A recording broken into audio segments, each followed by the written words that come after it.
Hello everyone, स्वागत है आप सभी का स्टडी विद कविता में।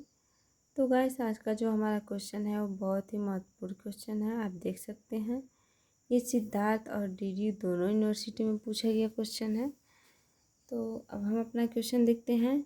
वायरस्टीन के विश्व व्यवस्था सिद्धांत की प्रमुख विशेषताओं को रेखांकित कीजिए। ये देख लीजिए, ये सबसे ज़्यादा एग्जाम में पूछा गया है। फिर इसी में नेक्स्ट क्वेश्चन है, विकास के मसले पर इमैनुअल वायरस्टीन के विचारों की समीक्षा कीजिए।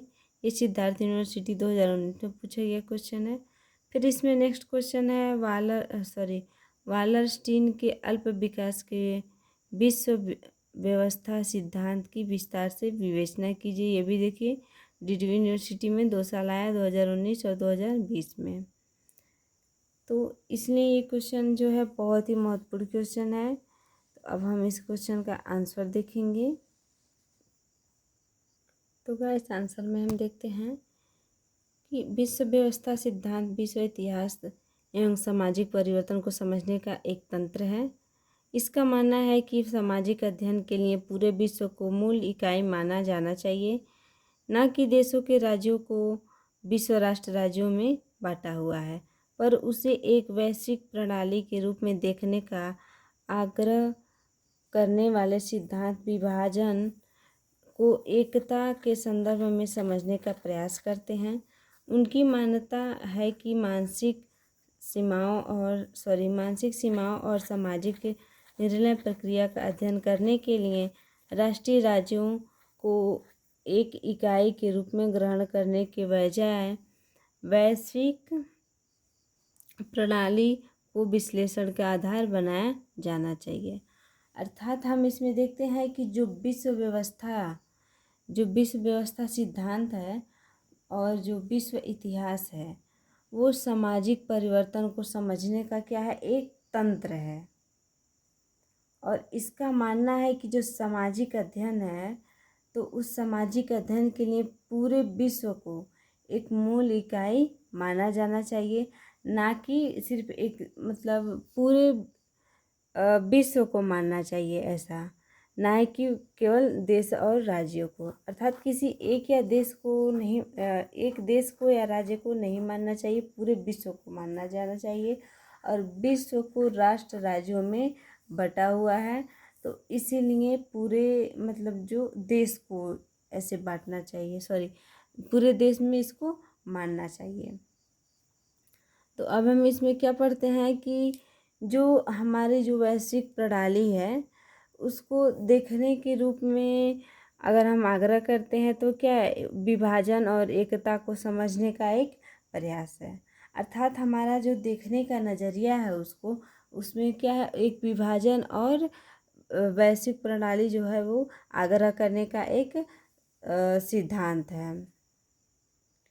तो इसलिए जो है कि उस वैश्विक प्रणाली के रूप में देखने वाले जो भी विद्वान हैं, तो उस विभाजन को और एकता के संदर्भ में समझने का उसको प्रयास करते हैं, और उसको यही मानते हैं कि जो सामाजिक सीमाएं हैं और सामाजिक निर्णय की जो प्रक्रिया है, वो अध्ययन करने के लिए राष्ट्र और राज्यों को क्या करती है, एक रूप में ग्रहण करने के बजाय उसका क्या किया जाए, वैश्विक प्रणाली को विशेष विश्लेषण का आधार बनाया जाए।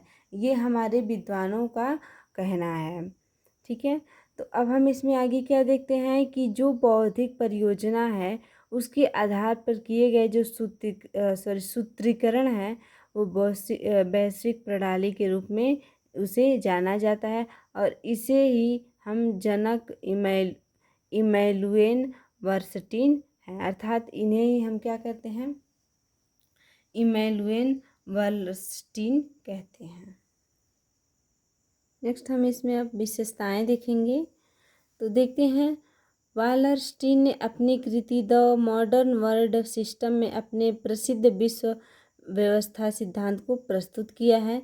विश्व व्यवस्था सिद्धांत को यहाँ 3 दिया है, जबकि इन विशेषताओं के आधार पर समझा जा सकता है। इन विशेषताओं अर्थात जो नीचे दिया गया है। ठीक है, तो जो हम विशेषताएं में देखते हैं कि जो वायरस्टीन है, उनकी जो कृति है the modern world of system, उसमें इन्होंने इस व्यवस्था सिद्धांत को क्या किया, प्रस्तुत किया है। तो अब हम देखेंगे कि किन विशेषताओं के आधार पे उस सिद्धांत को हम स्पष्ट कर सकते हैं। तो इसमें पहला टॉपिक है हमारा, विश्व व्यवस्था एक ऐसी सामाजिक व्यवस्था है जो अनंत काल तक नहीं चलती, अपितु उसकी एक निश्चित अवधि होती है और उस अवस्था के अंतर्गत संपूर्ण पूंजीवादी विश्व को 3 स्तरों में विभाजित किया गया है।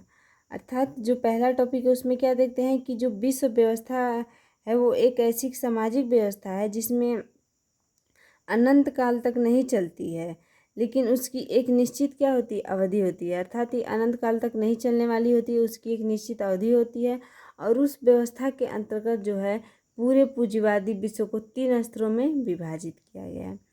फिर नेक्स्ट टॉपिक है हमारा दूसरा जो है, इस व्यवस्था के संचालन के लिए मतत्व के स्थान पर आंतरिक तनाव को महत्व दिया गया है।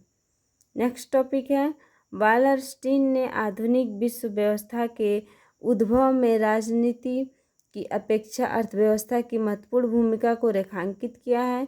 उपरोक्त इन तीनों विशेषताओं के अलावा वालरस्टीन ने अपने सिद्धांत को 5 प्रस्थानों के माध्यम से विश्लेषित किया है, जो इस प्रकार से है। तो गाइस इसमें हम क्या देखते हैं कि जो वालरस्टीन है उनकी जो आधुनिक विश्व व्यवस्था के उद्भव में जो राजनीति है उसकी अपेक्षा वो क्या करते हैं, अर्थव्यवस्था को ज़्यादा महत्वपूर्ण भूमिका में रेखांकित करते हैं। और इन तीनों विशेषताओं के अलावा वालरस्टीन जो है वो अपने सिद्धांत को 5 प्रस्थापनाओं के माध्यम से विश्लेषित करते हैं। तो अब हम उस 5 प्रस्थापनाओं का अध्ययन करेंगे, जिसमें पहला है हमारा, आधुनिक पूंजीवादी के आर्थिक संगठन विश्व स्तर पर हैं और राष्ट्रीय स्तर पे नहीं है। दूसरा है, विश्व व्यवस्था मुख्यतः केंद्र क्षेत्र एवं छोर क्षेत्र को प्रस्तुत करती है। केंद्र क्षेत्र में आर्थिक, राजनीतिक, सामाजिक रूप से प्रभावशाली देश हैं, जबकि छोर क्षेत्र के अंतर्गत आर्थिक रूप से अधीनस्थ देश शामिल होते हैं। फिर इसमें तीसरा टॉपिक है हमारा, केंद्र क्षेत्र औद्योगिक उत्पादन व्यवस्था में विकसित है, जबकि छोर उन्हें कच्चा माल उपलब्ध कराते हैं जिनकी कीमतें विकसित देशों द्वारा तय होती हैं। फिर चौथा टॉपिक है हमारा, एक अर्ध छोर क्षेत्र और जो केंद्र एवं छोर दोनों की विशेषताएं रखता है। फिर इसमें पांचवा टॉपिक है हमारा, विश्व व्यवस्था का यह क्रम यूरोप में 16वीं शताब्दी में पूंजीवादी कृषि व्यवस्था के उद्विकास के साथ विकसित हुआ। उस समय कोर क्षेत्र में इंग्लैंड, फ्रांस, नीदरलैंड सम्मिलित थे, लेकिन धर्म छोर 20वीं शताब्दी में अर्जेंटीना, ब्राज़ील, चिली, दक्षिण कोरिया इत्यादि देशों के रूप में विकसित हुआ। तो हम इस क्वेश्चन में क्या देखते हैं कि जो वालरस्टीन है उनका हम उनका सिद्धांत देखते हैं कि वो अपने सिद्धांत को कैसे मानते हैं और किस में प्रस्तुत किए हैं। फिर हम उनकी विशेषताओं में उनकी जो 3 विशेषता है उसके आधार पर समझते हैं और फिर उन 3 विशेषताओं के अलावा उन्होंने 5 जो प्राथमिकताएं दी हैं, जो अपनी प्रस्थापनाएं दी हैं तो उनके बारे में हम क्या करते हैं, अध्ययन करते हैं। तो गाइस अगर आपको क्वेश्चन पसंद आया हो, समझ आया हो तो वीडियो को लाइक कीजिए और चैनल को सब्सक्राइब करना ना भूलिए और कमेंट सेक्शन में अपनी राय दीजिए। बाय।